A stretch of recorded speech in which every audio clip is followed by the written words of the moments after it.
Chapter 4, Roads and Tyre. Napoleon's army may have travelled on its stomach, but the army of wilderness destruction travels by road and vehicle. Indeed, one of the most commonly used criteria for wilderness is roadlessness.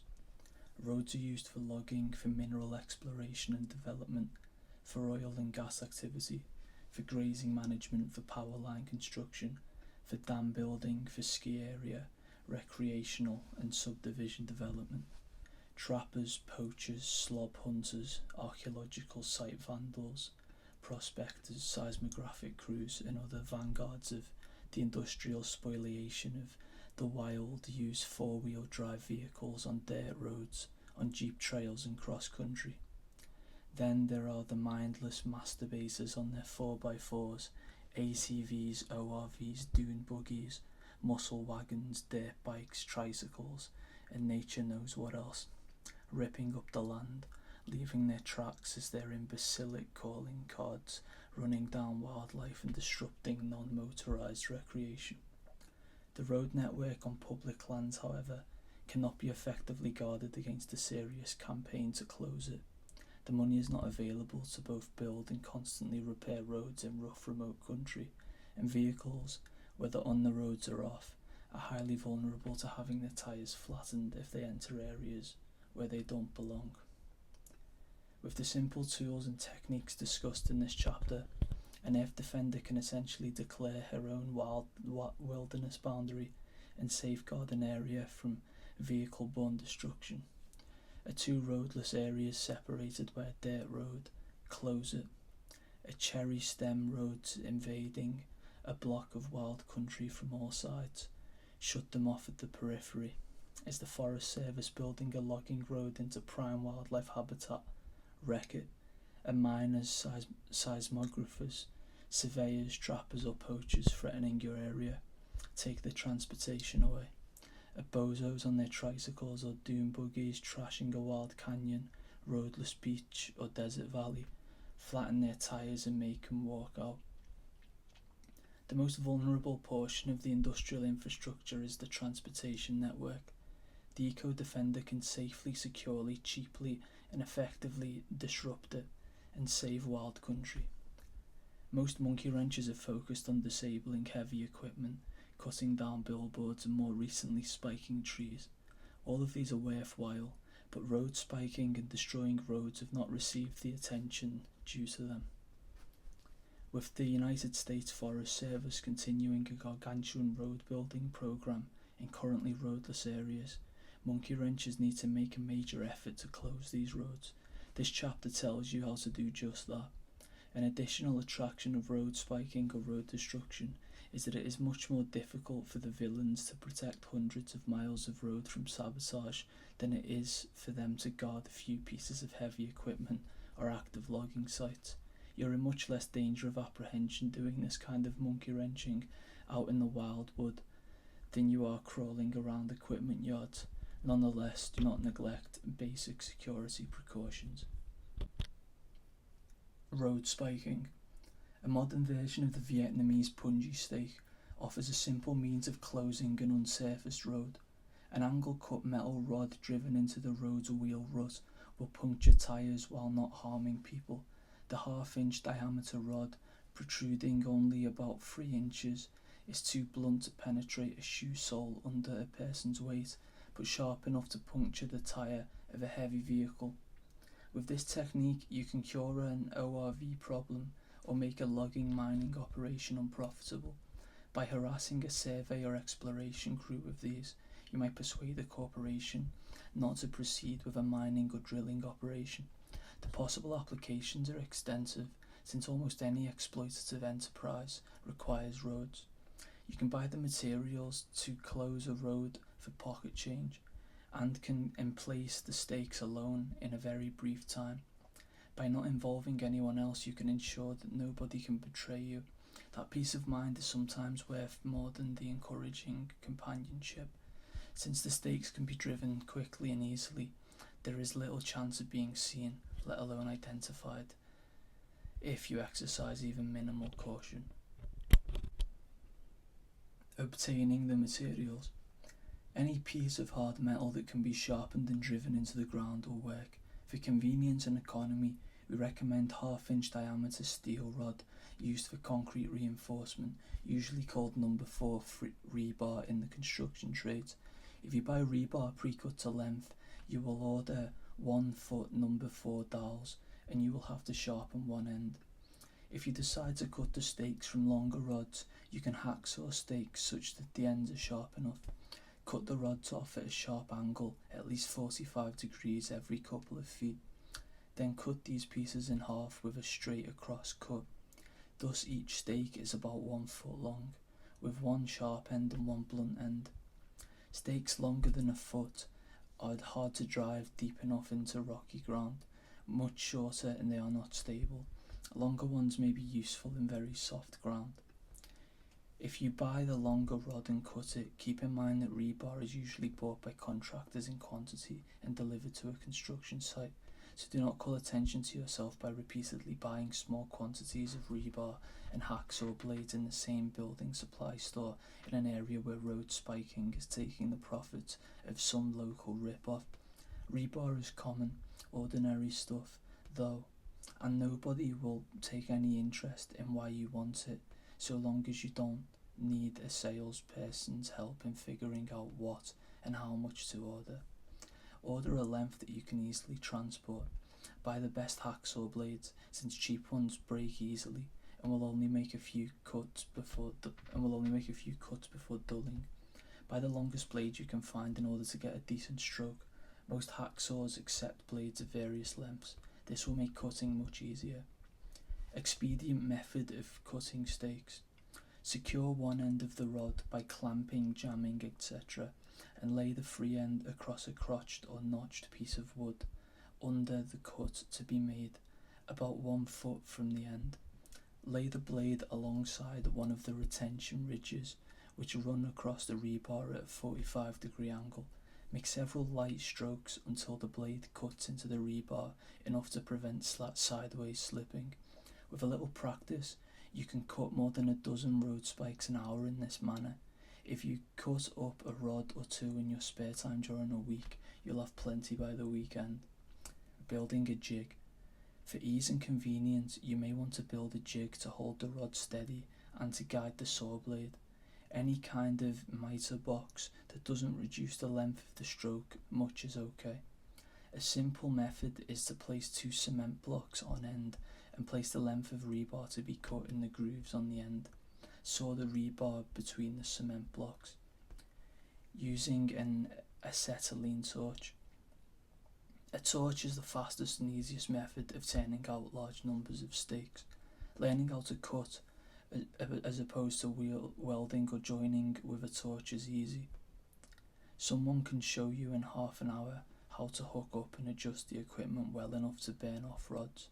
Learn how to handle the gases and equipment safely and adjust the flame. See the separate article on the cutting torch in the Vehicles and Heavy Equipment chapter. In placing the stakes, make the cap illustrated here so that you can drive the stakes into the ground without blunting the sharp end. Buy 2 3/8" and 2 3/8" to 1/4 inch galvanized pipe reducers, 1 3/8 by 5 inch galvanized pipe nipple, and 1/4 inch nipple of any length, the shorter the better, and assemble as follows.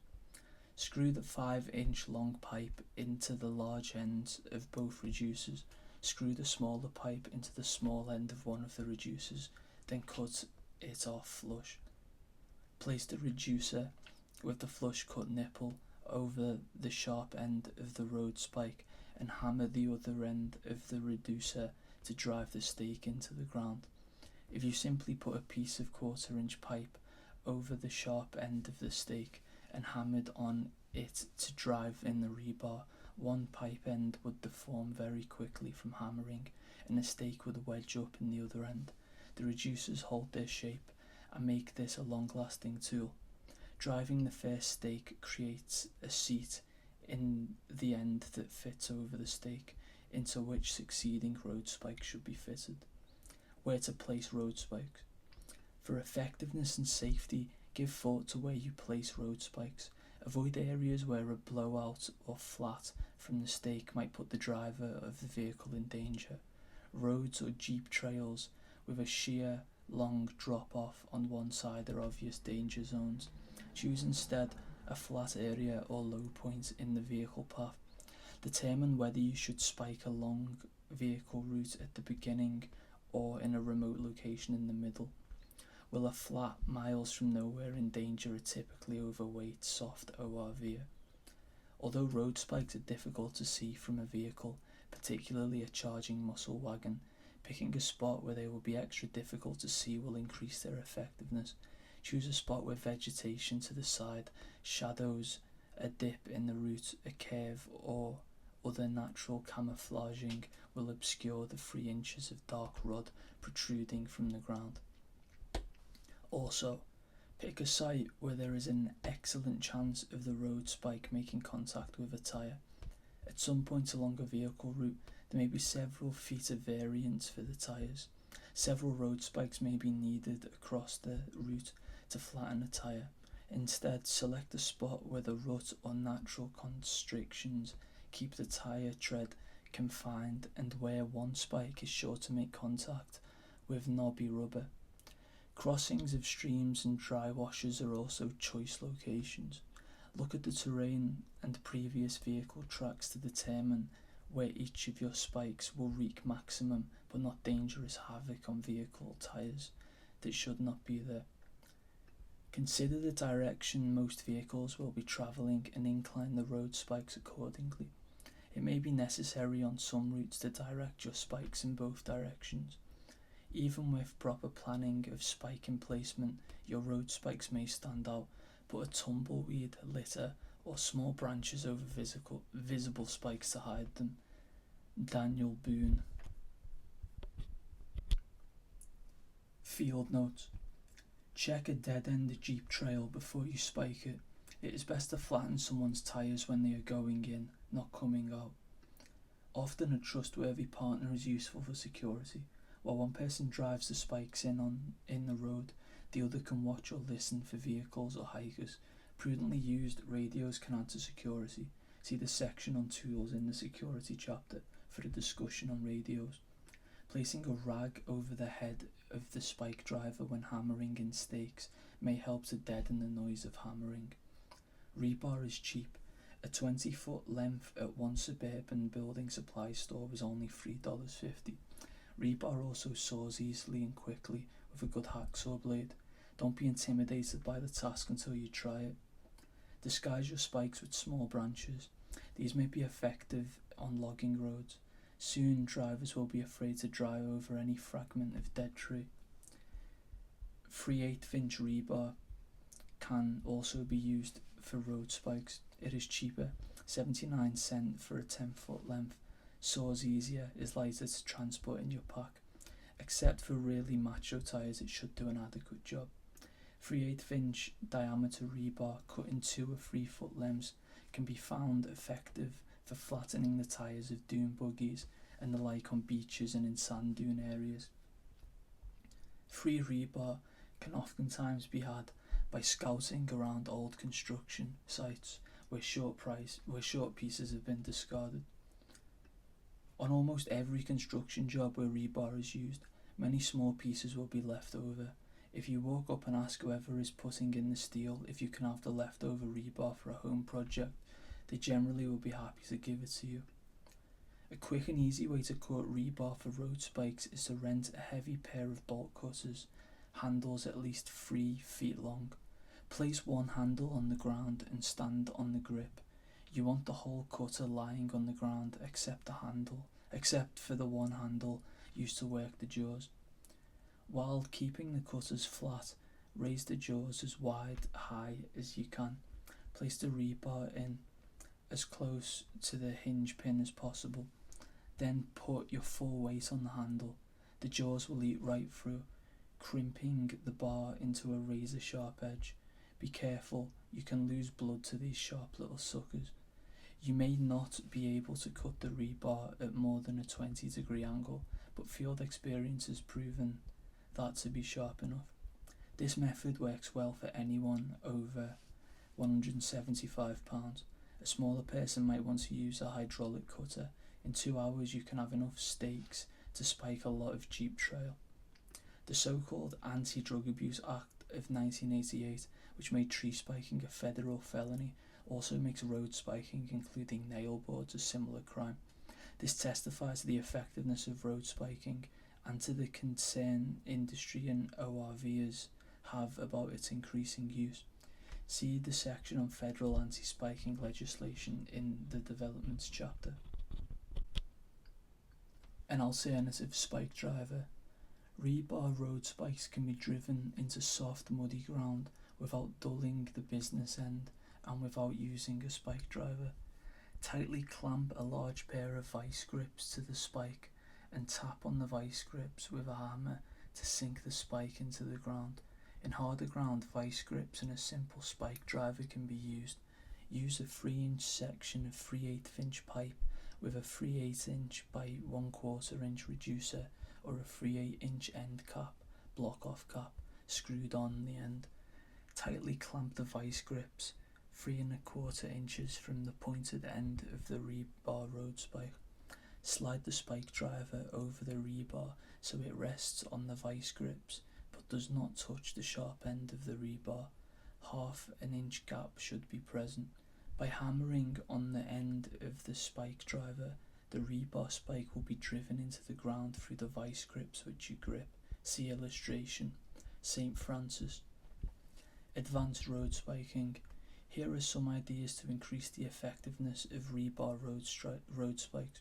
First of all, we found that the easiest way to procure raw materials is to visit the local landfill. Many landfills have unattended scrap metal recycling piles which contain scrap pieces of rebar. The sizes that work best are #3 3/8" and #4 1/2 inch. Many pieces will be bent, but these are useful for creative placements. We have directed much energy towards stopping 3-wheeled ATCs, dirt bikes and the 4-wheeled quad-runner ATVs. These abominations present problems different from those presented by 4x4 trucks and jeeps. From them, Ecodefense must be more exacting in their methods of manufacture and placement. The relatively light weight of an ATV, coupled with the pliable low air pressure tyres, make it possible for the tyre to bounce over the standard 1/2 inch rebar spike cut at a 45-degree angle and sticking 3 inches from ground level. To increase effectiveness, we use 3/8" rebar tips, with tips cut at an angle of 60 degrees or greater. For standard emplacements, we use 14-inch long spikes, enabling us to have 4 to 5 inches above ground. As a general rule for maximum stability, the length of spike underground should be at least twice the length of the part above ground. Before cutting the rebar, notice that it has 2 longitudinal ridges running opposite each other. Start your cut at one ridge since it helps form a sharp tip for the spike. While a hacksaw works well, consider using metalworking tools such as a sawzall with metal blades or the special metal cutting carbide blades for handheld circular saws. If you use a metal grinder to sharpen tips, do not overheat the tip as the metal will lose its temper, making it brittle.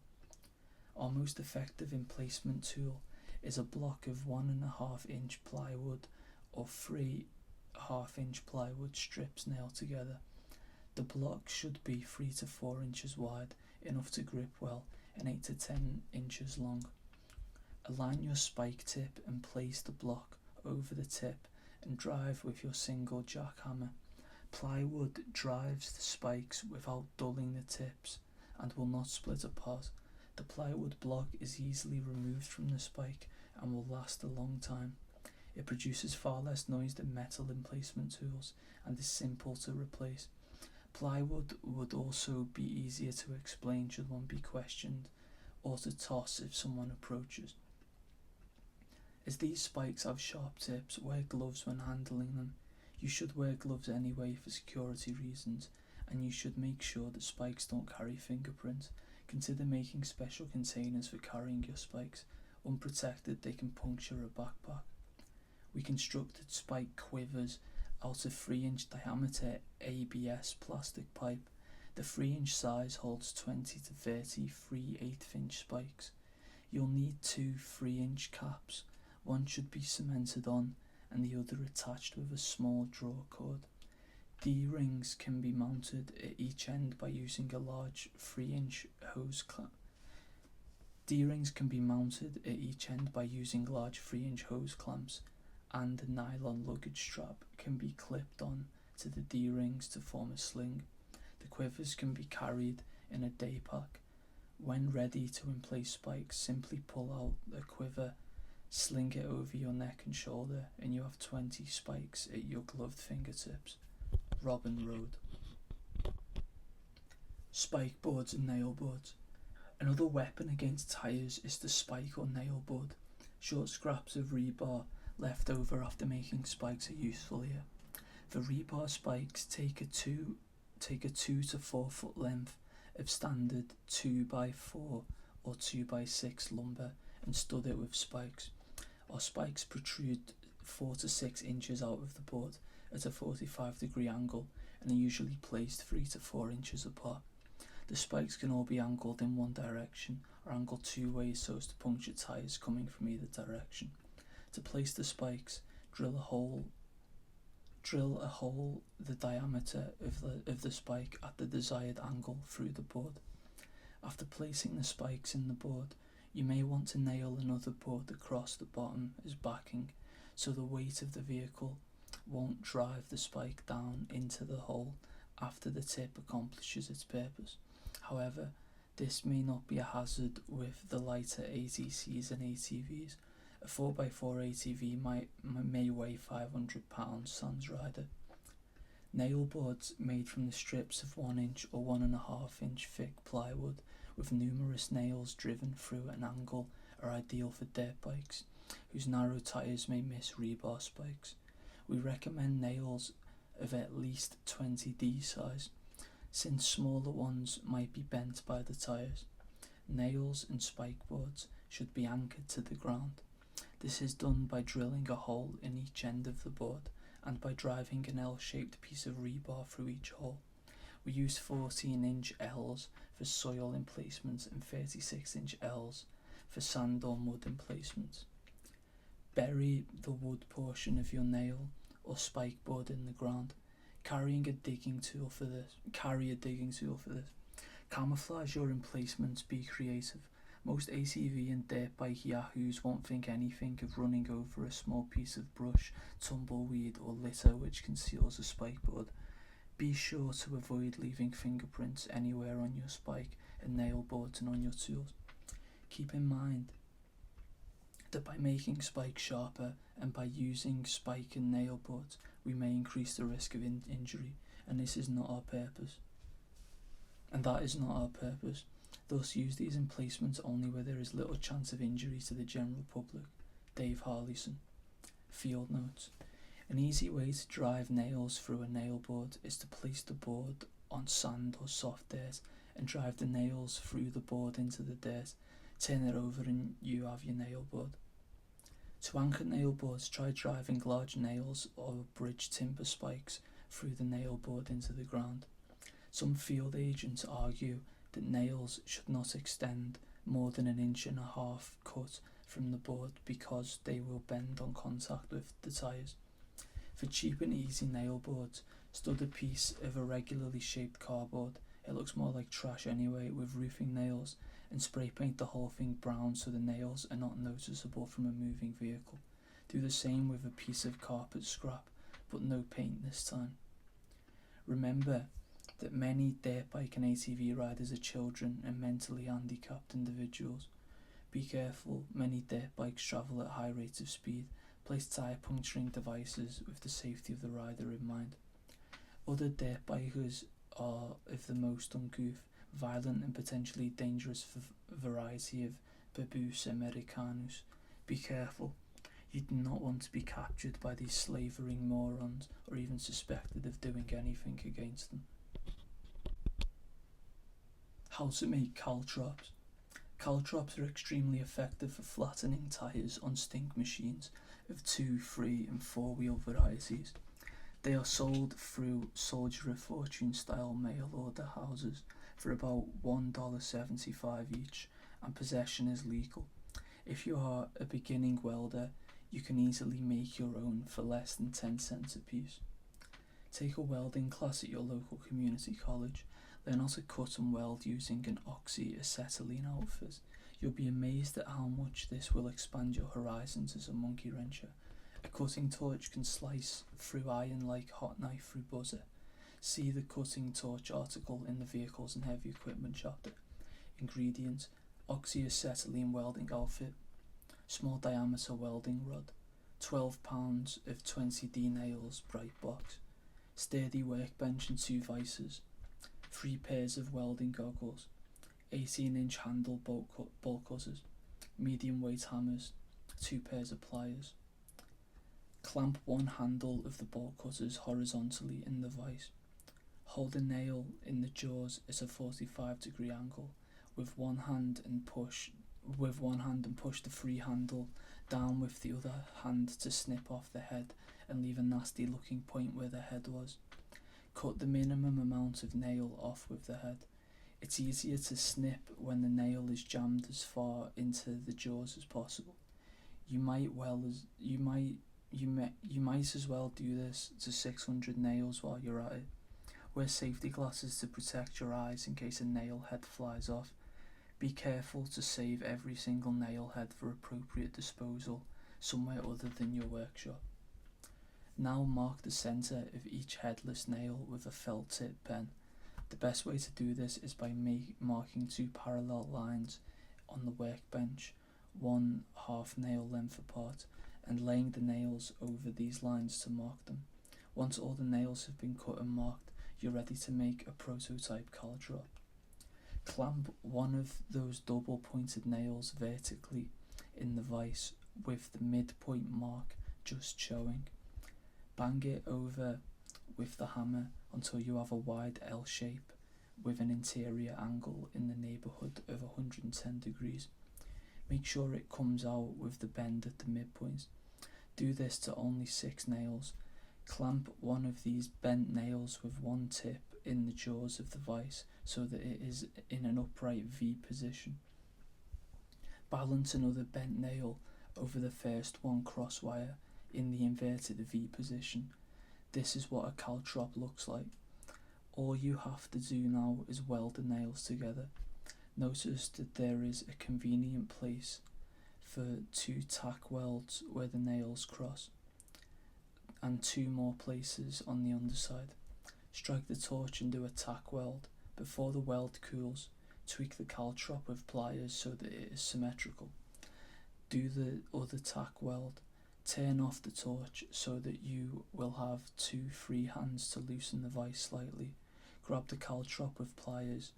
Take it out of the vise and reposition it upside down to expose the 2 remaining tack weld areas. Strike the torch again and do those 2 welds. When the caltrop cools, give it a test by placing it on the ground.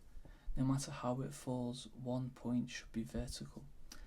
If not, then either bend in the nails. If not, then either the bend in the nails is not the proper angle, or you welded it crooked. When you've got a decent prototype, set it aside. Tape a piece of cardboard to your vise and make a mark on it to serve as a bending guide for all of the hundreds of nails you're about to bend. Clamp a nail vertically in the vise with the midpoint mark just showing and pound it over until the tip is even with the mark. Carefully bend all the nails to the correct angle, one at a time. Now you're ready for the welding assembly line. To make the best use of your time and welding gas, use a 3-person production team with 1 welder and 2 helpers. This requires 2 vices on the workbench, about 2.5 feet apart. Provide welding goggles, a pair of pliers, and a beer for each helper. The welder works one vice while the helpers set up a pair of caltrops at another. Each vice has two sides and can hold two caltrops at a time for a very efficient production line. The welder does the first two tack welds on both caltrops in vice, a while in vice A, while the helpers are setting two more in vice B. Then the helpers flip the caltrops over in vice A while welding happens at vice B. Finished caltrops are placed on the floor to air quench. When you have made 100 caltrops, double bag them in paper shopping bags. This is called a bag o' troops. It's a handy little item that can really increase the effectiveness of every earth defender. Barstow Bob. Field notes. Cover the jaws of the vice with pieces of wood, cardboard or metal to prevent leaving distinct tool marks on the caltrops. Such tool marks may reveal the brand of bench vice, records of purchase, and may be linked to your particular vice. Dispose of the jaw covers after the manufacturing is complete. If you haven't the means to make caltrops described above, you can buy caltrops on a surplus market from some advertisers in Shotgun News. These caltrops are military surplus from some war and aren't always advertised, so keep looking. The advertisers who run full-page ads with surplus items are the ones to watch. See an issue at your local gun store. See the illustration for two other ways of making caltrops. Somewhat cruder caltrops can be made with inexpensive arc welding units as small as 70 amps. Sears has a 20 to 70 variable amp unit that can be obtained as cheaply as $59. Higher amperage units are more expensive but will produce faster and more substantial welds. It is important to read the operating instructions carefully before arc welding and to always use hand and eye protective gear. Intense light can burn the retina. Caltrops can be constructed as follows with the arc welder. Obtain nails at least 4 inches long, the thicker the better, and cut off the heads with bolt cutters or a hacksaw.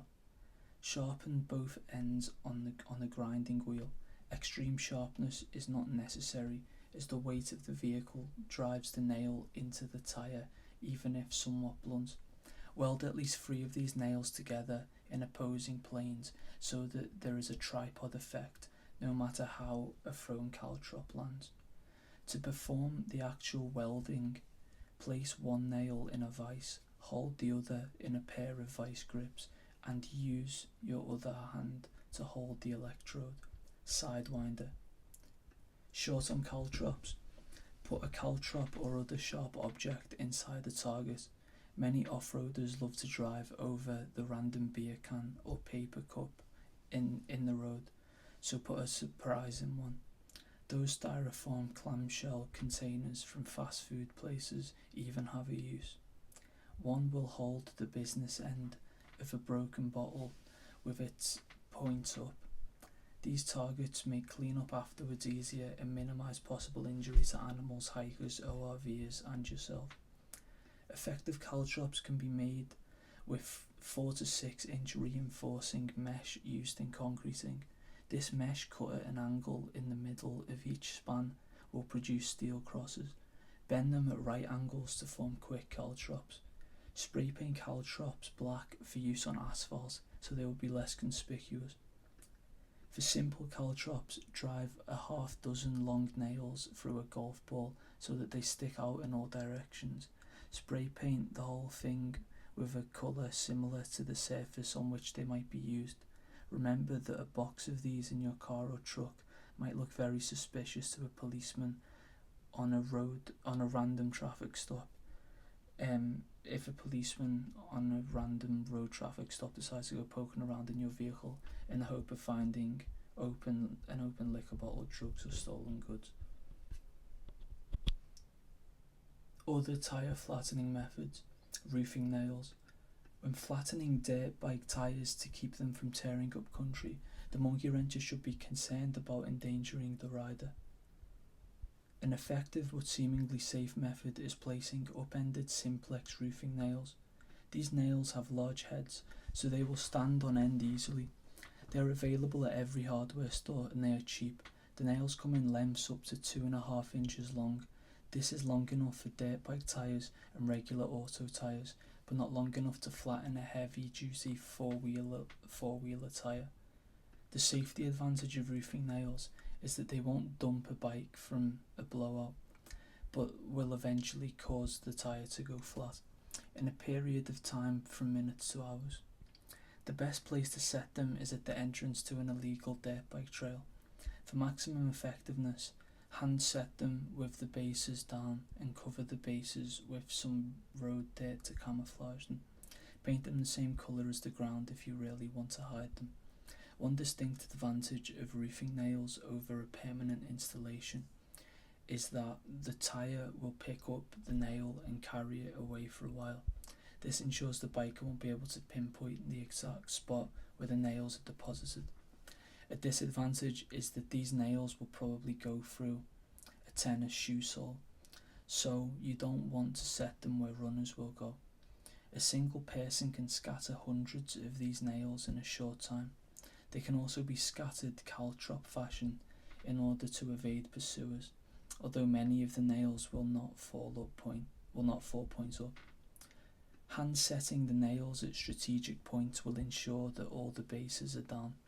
Use a straight section of trail where the bikes aren't braking, traction or side slipping. This ensures that a single bike won't ruin the entire setup by sliding through and scattering the nails off the trail. That way each bike through will leave some for the next bike and the next. If you want to get really elaborate, paint the bottoms of the bases black so the biker won't immediately notice the foreign object sticking out of his tyre.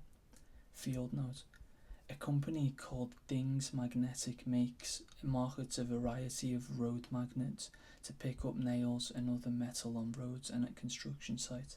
This indicates that drop nails are a major problem for tyres. Finishing nails. Generally, a metal object bends under a vehicle's weight but doesn't compress lengthwise. A well-anchored 6D finishing nail is adequate, providing it is set, see illustration, at the angle of purely compressional impact. Lubrication facilitates penetration. A light oil also allows camouflaging road dust to be absorbed. A simple wooden jig, see illustration, is used to set the angle in the field. Bernard Femau. Valve extractor core. An inexpensive tool known as a valve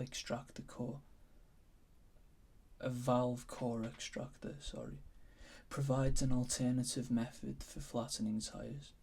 Remove the cap from the valve stem, insert the extractor into the stem, twist until you feel the tool engage the valve core, then unscrew counterclockwise the valve core and throw it in the bushes.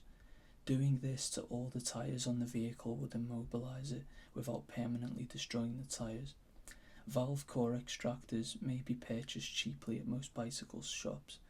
The valves on most bicycle tyres are the same size as the valves on most automobile tyres. It is also a simple matter to let air out of the tyres of an unattended vehicle by depressing the post in the tyre valves. A pressure gauge has a post on it to do just this. A nail or other slender metal object will work too. Railroad spike tie plate trap. Railroad spikeboards are probably suitable only for special events, a particularly noxious off-road race for instance, or for monster trucks like Bigfoot and other jacked up rigs with very large tyres. This is due to the work involved in making them and their heavy weight. They have the advantage of superior strength and would probably penetrate most tyres, including the $2,500 behemoths monster trucks use quite readily. When walking along railroad tracks, one commonly finds old spikes discarded when new rails were laid. It is also possible to find along the tracks discarded metal tie plates. The tie plate is a square metal plate about 8 inches by 8 inches, which is used to fasten the rail to the ties. It contains 4 holes through which the spikes are pounded to hold the rail to the tie. To make a railroad spikeboard, place 4 spikes through the holes opposite the way they would be when holding the rail down to the tie. Weld these spikes to the tie plate. The result is a massive spikeboard. Railroad spikes are stronger than rebar, and the metal tie plate prevents the weight of a vehicle from driving the spikes into the ground. Instead, maximum tire penetration is likely.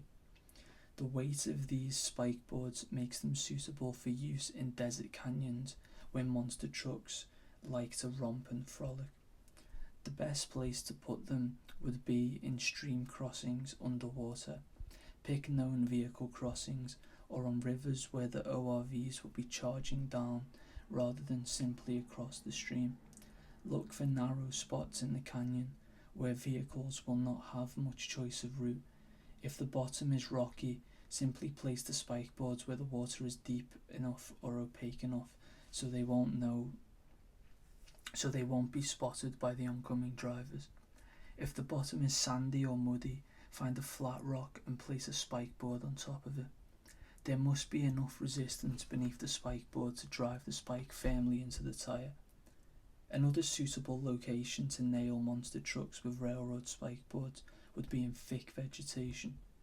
Railroad spikeboards are ideal for soft sand.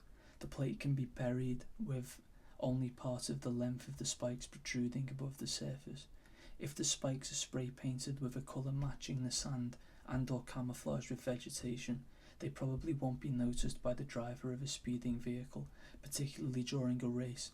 Multiple emplacements of these devices can create a formidable barrier. Note, the discarded spikes found along RR tracks, railroad tracks, are usually rusty and dull. If so, sharpen the points before emplacement. Casey Jones. Field note. Other methods have potential for dealing with large tired ORVs in canyons. Place a waterlogged railroad tie studded with sharpened rebar in a stream crossing. You could also take a 2x6. Drive numerous bridge timber spikes all the way through, and then nail the board with the points of the spikes projecting upwards onto a waterlogged railroad tie. Since it may take a while to come up with a waterlogged tie, other means of anchoring a studded board underwater may be easier. For example, you could anchor it with rocks or fasten it to a heavy piece of metal. Slashing tyres. Suppose your neighbourhood is infested with off-road vehicle scum, or you chance upon an unattended muscle wagon where it shouldn't be. A quick slash job is in order. Drivers find it particularly annoying if all 4 tyres are destroyed. Slashes in the tyre sidewall will often be non-repairable, whereas punctures of the tread can usually be patched. The choice is yours. An excellent instrument for the job is a thick-handled X-Acto knife with a symmetrical stiletto-type blade. X-Acto blade style 23X. These can be obtained cheaply at hardware or art supply stores. The blade design prevents the knife from getting stuck in the tyre, and the sharp point allows easy insertion into the sidewall. You can safely carry this tool in your pocket if a piece of cork covers the blade. Keep one in the glove compartment of your vehicle for use when the opportunity arises. Although probably not as damaging as cutting the sidewall, an effective method of deflating a tyre is to cut off the valve stem or to pull the valve stem out entirely with a pair of pliers. Another way to puncture is to place small pieces of wood spiked with long nails under the tyres of a parked car, or do the same thing with a caltrop. However, this method is more time consuming, less certain, and best reserved for situations where the sound of escaping air might give you away. Sidewinder. Field notes. Less incriminating than an X-Acto knife and equally, if not more effective, is the Open L knife, widely sold at camping and surplus stores. The 4-inch size is ideal. Get a model with a lock ring. Sharpen both sides of the blade. These knives are inexpensive, extremely sharp, and do not elicit suspicion. A small, sharp pocket knife works fine for slashing tyres.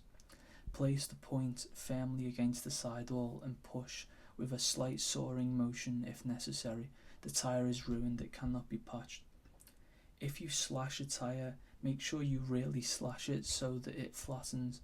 If you merely slice through part of the tyre sidewall, not deep enough to flatten it, and give up, the tyre may blow out while the vehicle is being driven. If this occurs at high speed or on a curb, it could be very dangerous for the driver and passengers. Flattened tyres do not put people in danger. Do not slash tyres under high pressure. This can be dangerous. Snowmobiles.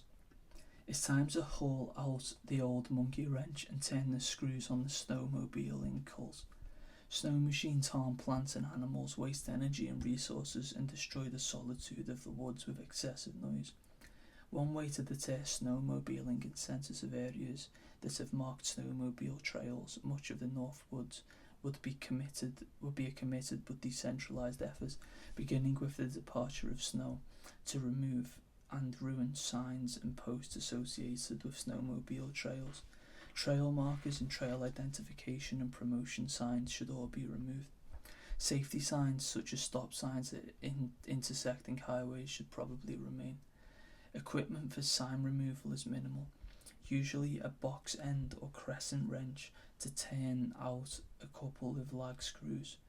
Upon removal, the signs should be bent, defaced, or otherwise rendered unusable, then stashed under leaves or brush where they will eventually rot into the ground.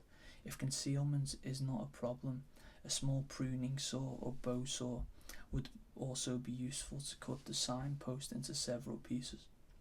Removing snowmobile signs will serve to discourage the cult by decreasing the accessibility of trails, eliminating the advertising value of signposts, and siphoning away at least some of the funds that would otherwise go to trail expansion. In one northern Minnesota county recently, eco-raiders removed over $2,000 worth of signs out of a possible $5,000 worth. Maintenance costs for snowmobile trails can also be increased by dragging dead trees and downed branches across trails. This is a good way to combine some low commitment monkey wrenching with a hike in the woods. Do not, however, push standing snags down across trails. Snags are vital for many birds and other species of wildlife. If we all do our work this spring, summer and fall, the snowmobile trails should be in a ragged shape by next winter. Windigo. Field notes. It has been suggested that snowmobiles can be stopped by shoveling to bare ground a section of trail, preferably a section by a bend in the trail. Drawbacks to this method are the amount of labour involved and the fact that it would have little more than a nuisance effect on the snowmobiler. A more effective deterrent might be to go after the trailers that pull the snowmobiles while they are parked unattended at the trailhead. Tyres are obvious targets, although by no means the only vulnerable point. Trailers are also used to haul other destructive toys such as ATCs and dirt bikes. Be cautious. It wouldn't do to have the owners return while you are trashing their trailers. Reportedly, monofilament fishing line spread out on the snow will suck into a snowmobile's track mechanism and cause it to jam. Remember that snowmobiles are often driven by overweight, poorly prepared bubbers who may be put into a life-threatening situation if their snowmobile is disabled miles from civilization. Be very conscious of the situation you may be creating and be concerned for the safety of the snowmobiler. Some have suggested throwing handfuls of loose wire on snowmobile tracks. Presumably this will become entangled in the track mechanism.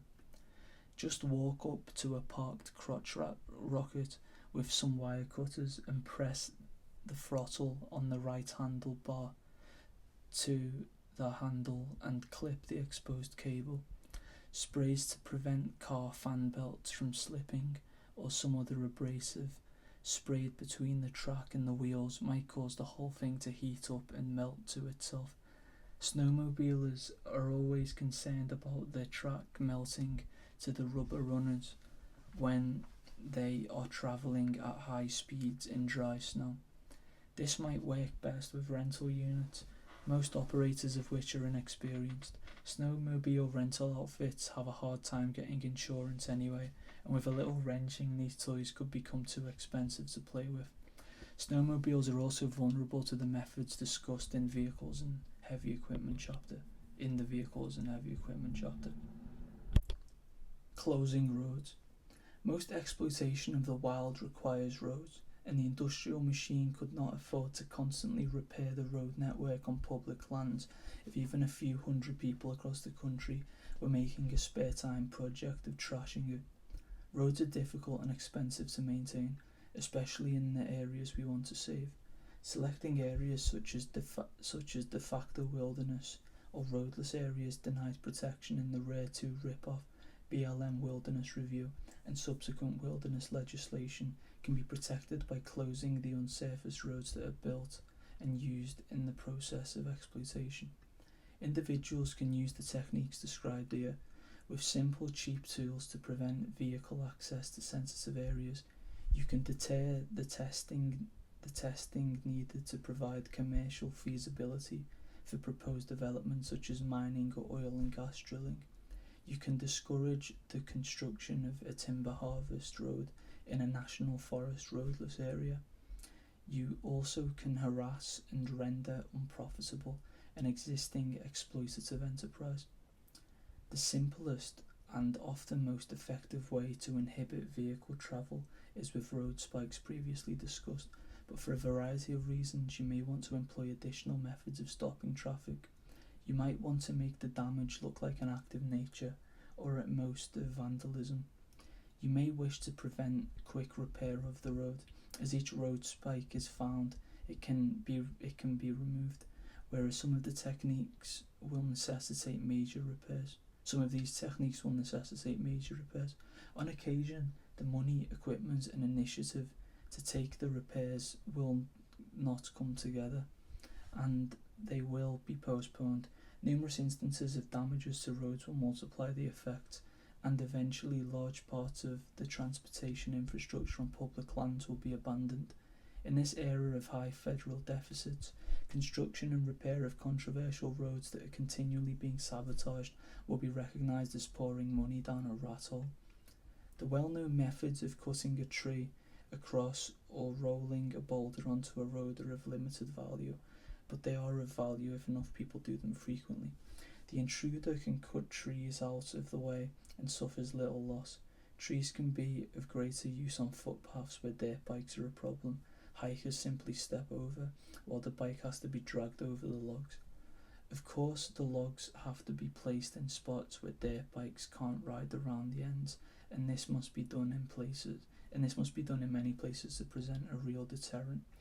A tree across a road might be effective in conjunction with another operation to delay motorised pursuit. Tools. Any boulder you can drag into the road, some four-wheeler with a winch can probably move out, but where you feel that a big rock or log can be placed in a hard-to-remove position, the most useful tools are a come-along, rated 2 tons or heavier, 2 or more chokers, 2 spud bars, a hydraulic car or truck jack, large and small rock chisels, and log splitting wedges. You probably won't need all of these tools on any one job, but with a toolkit like this, you can move anything that is practical to move without machines. All of these items can be purchased cheaply at flea markets, and anyone who works in a construction trade can easily obtain the bars, come-along chokers and such. A choker is a length of cable with a loop in each end. One loop is passed through the other loop, and the cable is wrapped around the load to be lifted or moved. Pulling on the free loop pulls the slack out, choking the cable tight around the load, hence its name. You will need at least 2 chokers, and 4 is better. Buy 50 feet of good flexible 5/16 inch or 3 out of 8 inch stranded steel cable and have it cut into 4 equal pieces where you can buy it. It takes a special cutter to do a neat job on cable. Now double the ends back and form a loop of about 6 inch diameter. Then double cable clip it. Cable clips can be bought in any hardware store and must be matched to the size of the cable they are to fit. They can be put on with a wrench or vice grips. The come-along or hand winch can be attached directly to the object to be moved, or it can be used in conjunction with another tackle. You can use it to pull a rope or cable through blocks to multiply its rated power. The small reel on a hand winch will only hold a few feet of cable, so you have to secure the load and get a new grip frequently. A logging chain is handy for this type of work. For one thing, it acts as its own choker, since it has a fitting on each end that grips on any steel link it is slipped over. Steel carabiners are indispensable for all rigging work, especially for workers' fair leads maybe. Those with the Teflon rollers are best. To lead cables and ropes over and around turns, any library should have books explaining rigging and the use of tackle in detail. Nautical books such as Chapman's have sufficient coverage of the subject. Spud bars are just long, heavy, juicy pry bars. You can make a nice one cheaply by using a piece of heavy wall steel box tube. Cut a slot in the end of the box tube, slip a piece of leaf spring in the slot, and you have a welding shop run a bead everywhere the leaf touches the tube. Use the come-along to pull on the end of a rope as a giant lever if even a spud bar won't do the job. The hydraulic jack is useful for raising something enough to get a bar or roller under, and it can be used for pushing as described below. The rock chisels can be used to start blocks of fractured rock, as can the thicker splitting wedges. Undercutting a bank. Undercutting a bank is only a little better than logs and rocks, since rubble can usually be cleared out of the way or driven over with less trouble than it took to bring it down. However, it is possible to find conditions where a modest effort applied to an unstable bank or cliff above the road will fill up a section of road with no easy detours. Using a spud bar in the cracks of the fractured rocks is sometimes feasible. After a bank is well undermined, a ditch across the top of the bank will help to bring it down. Remember, remain on the uphill side of the ditch and or rope off to avoid becoming part of the landslide. If after undercutting the bank and ditching across the top it still won't slide, you can lay a pole on each side of the bottom of the ditch. Lay the hydraulic jack on its side between the poles and jack them apart. They will spread the load along the ditch and push the undermined bank off. Removing the roadbed. Much better than blocking the road is to remove part of the roadbed. This is especially effective on a steep hillside where more fill is hard to get and stabilise in place. One simple small-scale way to do this is to ditch the natural water flow downward across the road. The best place to do so is where a gully or watercourse crosses the road on a slope. Such a spot may have a culvert or water break to keep the runoff from washing out the road. You can dig out a water break and create a ditch across the road. Running water will deepen it and eventually make the road impassable to vehicles. If it is too wide, it can be forded, however, and if it is too narrow and shallow, it can be filled with logs or rocks by a driver. A pick, pry bar, and long-handled pointed shovel are about the only tools you need for this kind of job. Perhaps the best way to cut a road is to find the places it is trying to slip off down the slope naturally. Clay slopes often slide, as do fractured rocks bedded at a steep angle. On rocky slopes, a spud bar and gravity should help you undercut the roadbed. This is especially effective on tight outside curbs and steep slopes. Don't bother to dig off the entire width of the road. Digging off just the outside will do the trick. While clay slopes can be dug off, there is an easier method in some places. With practice, you can spot a slope that is trying to slide off. The shoulders of the road will be cracked and slipped in a series of step downs. If there is water on the uphill inside of the road, stop up the drainage so that the ground becomes soggy. Dig holes to help the water penetrate the subsoil, and once the clay becomes saturated, it will slide. Culverts. If the road has culverts, stuff the uphill ends with rocks and other debris. Then dig through the road fill to expose the top of the culvert. If this is done at the beginning of a seasonal rainy period or before the spring runoff in snow country, most culverts will wash out, creating an excellent vehicle barrier. Keep your work hidden from drivers on the road, otherwise it might be noticed and removed before the next big storm. See the next section for more ideas on plugging culverts. You can also remove the culverts using the come along or a vehicle to drag them on. First, dig all the road fill off the top of the culvert and free an end enough to get a choker on it. Using a pole, A-frames and fair leads is necessary. Pull upward on the end of the culvert, lifting it out of the road. Use the come along or a vehicle to pull on the cable through the tackle as necessary, and then bend the culvert when one end is free, leaving it half buried in the road. Bridges. Wooden bridges are vulnerable and require a major effort and expense to replace. They can be burned, but it takes more than a can of kerosene and a match. A huge pile of dry firewood must be heaped under the load-carrying timbers of the bridge to sustain a fire of sufficient heat and duration to burn a soggy old bridge. Fill the available dry area under the bridge, or crib up a log platform covered with dirt, sand or rock on which to lay the fire. Several armloads of small stuff topped with progressively larger limbs and finally logs should be crammed right up to the underside of the timbers.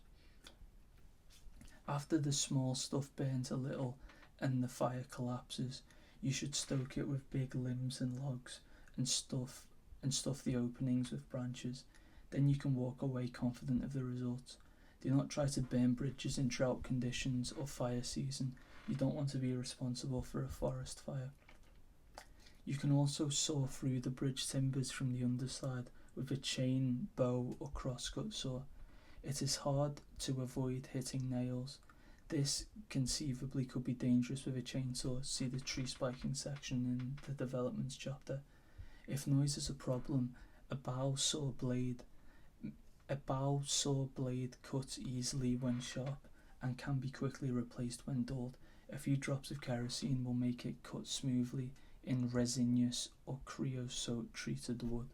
Simple, safe and inexpensive methods such as these, done in your spare time, multiplied by dozens of similar actions by other eco-defenders in their particular neck of the woods, can effectively stop the destruction of many of our remaining wild areas by vehicle-borne logging, mining, poaching, and by mindless ORVing. Daniel Boone. Field notes. In the proper location, it is possible for a group of people using only their hands to fill a road with enough boulders and other debris to act as an effective barrier to most vehicles. While a vehicle with a winch or bulldozer or a crew of workers might be able to clear the road to permit passage, most casual ORVers will be stymied. If this kind of minor ecotage of road occurred often enough in enough locations, many marginal roads would be abandoned. This type of road trashing can be done easily by a group on a hike, taking care that they aren't caught by ORVers while doing it, and being sure that they aren't trapping some poor old fogey in a jeep on a dead-end jeep trail. Although extremely effective, this form of monkey wrenching bears fewer dangers than other kinds. To effectively close roads, strike at numerous points along a single road and at many roads within the road network surrounding a wild area. Maintain your campaign against the roads in the area. After they are repaired, strike again and again and again. Eventually it will become too costly for the Forest Service or whoever to continue repairing them, and roads will begin to be abandoned.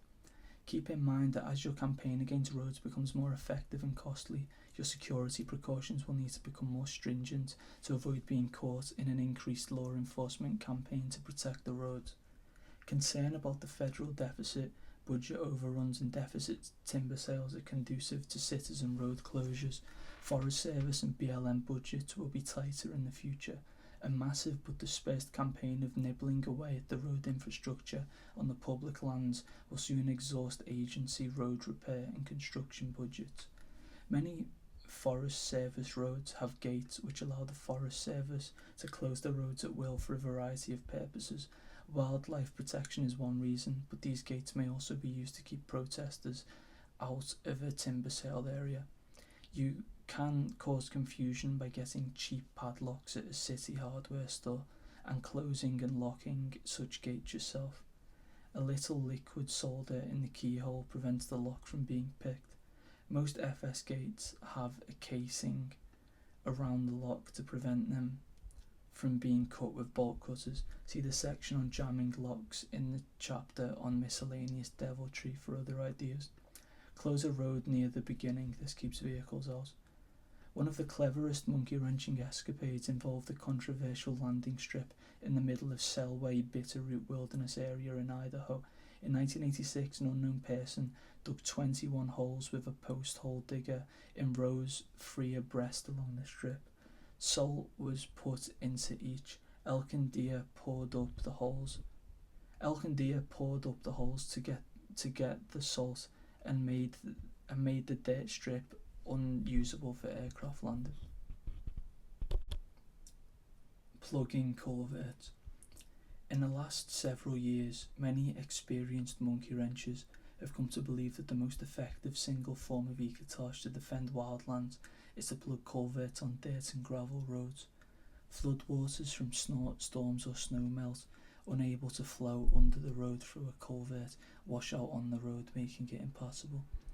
Done at every culvert on a national forest back road, the damage is immense and considerable reconstruction and repair is necessary. Using basic common sense security techniques, plugging culverts is as safe as any ecotage.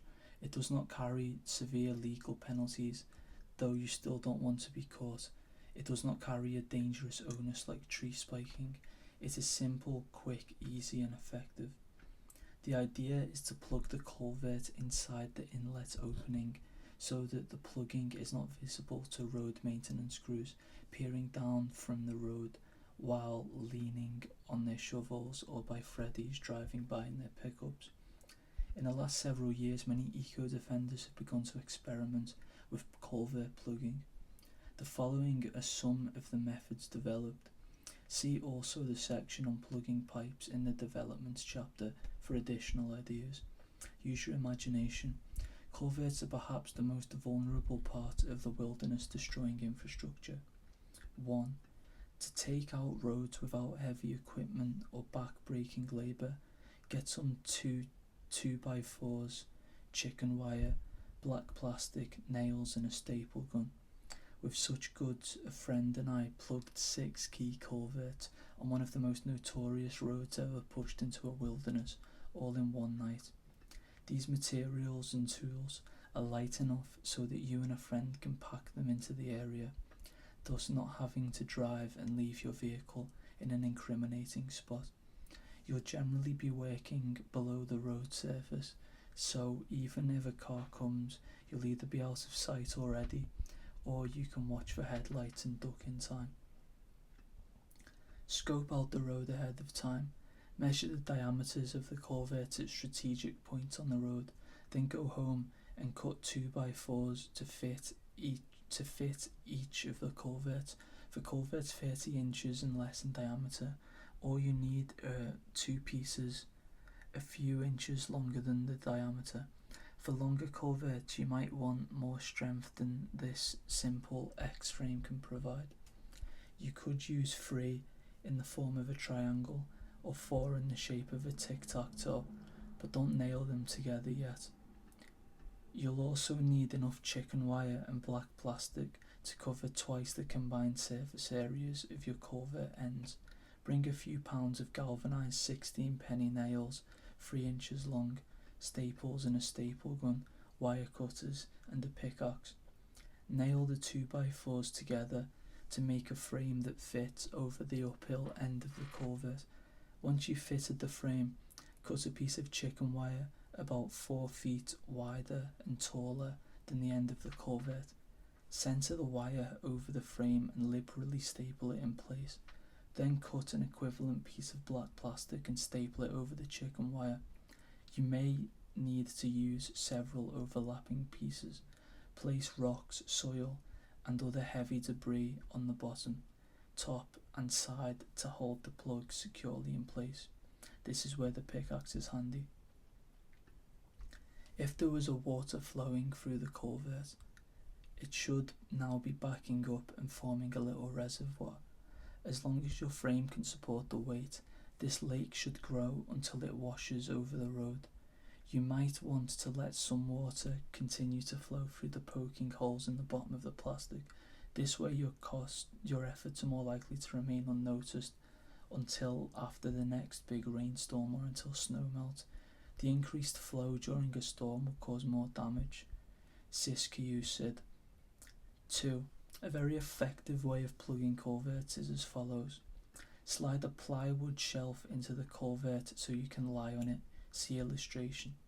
Drill 6 holes at the lower downstream end of the culvert while resting comfortably on your shelf.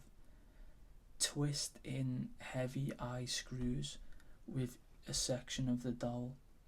Affix doubled up 1-inch mesh chicken wire to the eye screws. Flow-borne debris will form a solid plug inside the culvert up against the chicken wire and will block the culvert. None of the blockage should be visible from the road. Cutting the chicken wire after debris piles up against it should be enough to flush out the culvert. On smaller culverts, simply wad chicken wire a leg's length up the lower end. Carry on. 3. Corrugated roofing metal or other types of sheet metal are the ideal materials for blocking culverts under roads. Use your ingenuity to affix them to the culvert so they will stay in place in high water. Try using eye bolts as suggested above, or drive large nails into the walls of the culvert. Steel culverts that are large enough to walk into and difficult to block can be wrenched by punching holes in their bottom with a rock pick. This allows water to seep underneath and cause the gradual washout of the culvert. The damage is irreparable but may take a long time, so plan ahead. This method works best in culvert bridges that are primarily backfilled with dirt. 5. For narrow culverts, make a trip to the auto junkyard and buy some of those collapsed Space Saver spare tyres. These little things are hated by anyone who has ever tried using them, so they should be cheap. Position the collapsed spare in the culvert and inflate it with a bike pump or other inflator. As it expands, it will firmly wedge itself into the culvert.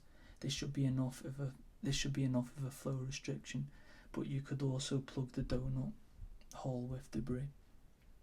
6.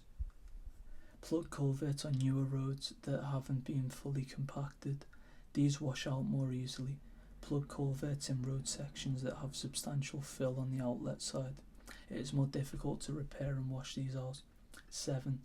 Since round corrugated metal culvert pipe comes in 2-inch increments from 6 inches on up, it makes sense to use round stuff to plug them.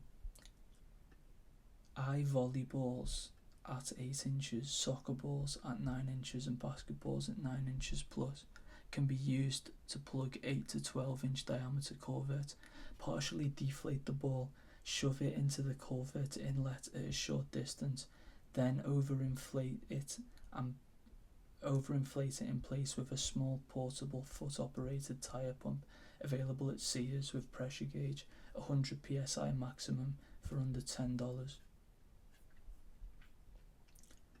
For 10 and 12 inch culverts, wrap the ball with an absorbent material such as cotton toweling to make up the diameter difference. Cover the ball with debris and rocks, but not past outside the pipe opening. All of this stuff can be easily backpacked, and tyre pumps and sports equipment are not unusual items to have in your car or truck. The feds are getting real snoopy these days. No fingerprints. A partially inflated tyre inner tube shoved in and pumped up to fill the void might also work.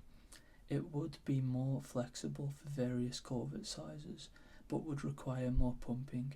Even a large balloon, like a weather balloon placed in the culvert and then inflated, might work. Plastic 5-gallon buckets with lids are a common sight in dumps and along the road. They are about 12 inch in diameter at the top and could be wedged into a 12-inch culvert, tapered end first, and then filled with rocks and debris. The round black plastic panther buckets available in nurseries also come in 2-inch increments, 12, 14, 16 inches on up, and could be used in the same way. Large culverts 16 inches on up can be plugged with sandbags, which are routinely used for bank stabilisation and temporary road sign ballast. Pick up a few and put them in your car trunk or truck bed. The extra weight will give you better traction to get to those hard to reach culverts. Unless you're built like Haidu, it's not advisable to backpack sandbags. Magic Mole. 8. To jam a culvert. A. You can do it like George Stewart in his novel Storm and jam a big old dead hog in it. Nah, too damn heavy to carry up a Forest Service road in a backpack. B.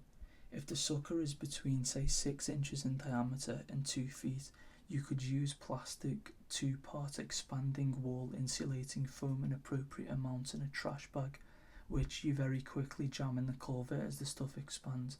The trash bag, small for small pipes, large for large ones, will force the foam to inflate across the pipe diameter rather than along its length, thereby plugging it instead of just lying along the bottom.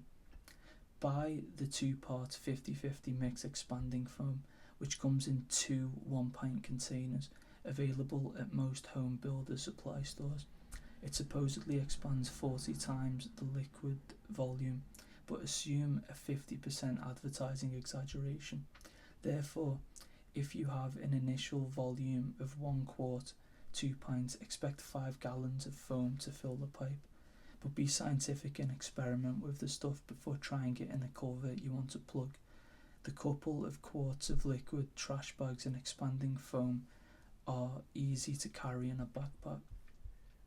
C. If the culvert is larger than 2 feet in diameter, you could probably tie several large foam bags together and in place some kind of cross bracing to jam the pipe. Remember that a hell of a lot of water must be held back to jam a large culvert until the road erodes around the culvert, so think it through to make sure your plug will hold. Blocking culverts is much easier at reducing access to the forest than you think. The roads that the Forest Service must repair will take the same road construction funds needed for new roads. The more we can make them spend repairing existing roads that shouldn't be there anyway, the less they will have to spend on building new roads. Tom Joad. 9. Do your culvert plugging before the rainy season or snow melt in your area. That way, your plug need not remain undiscovered for a long time. Otherwise, small backups of water might be visible from vehicles on the road, and Forest Service or other road crews would be able to unplug the culvert before a major runoff seriously damaged the roadbed. Watch weather reports. Try to plug culverts shortly before major storms are forecast to hit the area. 10. If you don't want to carry anything incriminating into the field for plugging culverts, use large rocks and multi-branched limbs on culverts up to a couple of feet in diameter. Bigger rocks won't wash out easily. Dead tree branches with many limbs will jam in place easily. Flood-borne debris will finish the job, especially if you toss a lot of debris in the stream bed upstream of the culvert, and even make the washout look natural. Remember to restore the natural appearance at the mouth of the culvert to avoid tipping off a passing patrol. Bucky Beaver. End of Chapter 4, Roads and Tyre, of Ecodefense, a field guide to monkey wrenching.